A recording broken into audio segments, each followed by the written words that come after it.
네, 안녕하십니까. 김능구의 전국 진단입니다. 오늘은 총선 D-2 서울지역 판세 분석입니다. 서울지역은 48석에 걸려 있는데요. 민주당 40석, 국민의 8석 전망합니다. 48석에 걸린 서울지역 총선 판세는 21대 총선에 이어서 민주당이 압승을 거두는 분위기입니다. 하지만 접전 지역이 많은 한강벨트의 결과에 따라 서울지역 총선 성적표가 결정될 전망입니다. 총선을 2일 앞두는 팔리 폴리뉴스가 22대 총선 서울지역 판세를 자체 분석한 결과 국민의힘이 8석, 더불어민주당이 40석을 얻을 것으로서 전망되고 있습니다. 선거구별로 판세를 분석하면 민주당이 확연히 우세를 보이는 것은 노원, 도봉, 강북, 중랑, 성북, 은평, 서대문, 강서, 구로, 금천, 관악 등 30곳입니다. 국민의힘은 서초, 강남, 송파 등 6곳에서 앞서고 있습니다. 폴리스가 분석한 여야 접전지는 12곳으로서 한강벨트에 집중되어 있습니다. 중성동을, 용산, 광진갑, 광진을, 동대문을, 마포갑, 양천갑, 영등포을, 동작을, 강남을, 송파병, 강남갑입니다. 이 접전지 12곳 중에서 국민의힘이 동작을과 강남을 2곳, 민주당이 나머지 10곳을 차지할 것으로 본 것입니다. 이 마지막 최종 판세는 민주당 40석, 국민의 8석으로 전망되는데 민주당은 오히려 험진, 강남을 등 강남 지역에서 추가 의석을 노리고 있습니다. 서울 지역에서 반전을 노리는 국민의힘으로서는 서울 지역 참패로 인해서 결정적인 타격을 입게 될 것으로 보입니다. 국민의힘 자체 전망은 10곳 이상, 민주당 자체 전망은 30곳 내외에서 우세를 예측하고 있습니다. 따라서 10여 곳은 초접전 지역에서 결과 예측이 쉽지 않은 상황입니다. 그러면은 접전 지역 12곳을 한번 살펴보도록 하겠습니다. 먼저 중성동을입니다. 민주당의 박성준 의원과 국민의힘의 이혜훈 의원이 초접전을 벌이고 있습니다. 현역 의원은 박성준 의원이죠. 그리고 이 도전자가 국민의힘의 이혜훈 의원입니다. 뭐 딱 붙었다 할 정도로 지금 현재 이 초박빙 상태입니다. 다음에 용산의 강태웅 민주당의 후보와 국힘의 건영세 후보입니다. 그 용산은 현역이죠. 건영세 국민의힘 후보. 4년 만에 리턴 매치입니다. 근데 여기도 발표된 다수의 여론조사가 오차범위 내 팽팽한 상황입니다. 이 역시 투표함을 열어봐야 결과를 알 수 있을 것입니다. 광진갑 같은 경우는 민주당의 이성은 후보와 국민의힘의 김병민 후보. 이게도 상당히 경합지역입니다. 광진갑은 민주당 전해수 삼선 의원이 공천에서 탈락해서 무소공산이 된 가운데 이정은 민주당 후보와 김병민 국민의 후보가 치열하게 경합하고 있죠. 딱 붙었다는 이야기밖에 할 수가 없고요. 광진을의 오신환 국민의힘 후보와 고민정 민주당 후보인데 오신환 후보가 지금 바짝 추격을 해나가고 있습니다. 원래 차이가 좀 났던 지역인데 오신환 후보가 뒷심을 발휘해서 지금 현재는 오차범위 내에 들어가 있습니다.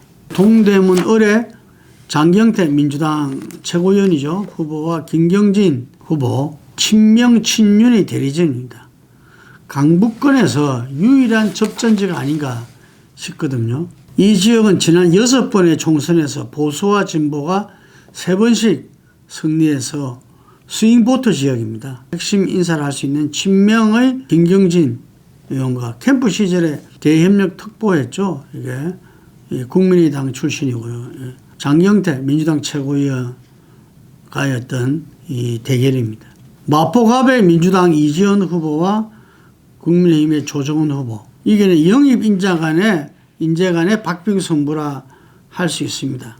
조정훈 후보는 더불어민주당의 위성정당으로 해서 이렇게 국회 비례대표로 들어왔다가 현재 국민의힘에서 정치 변화를 꾀하고 있습니다.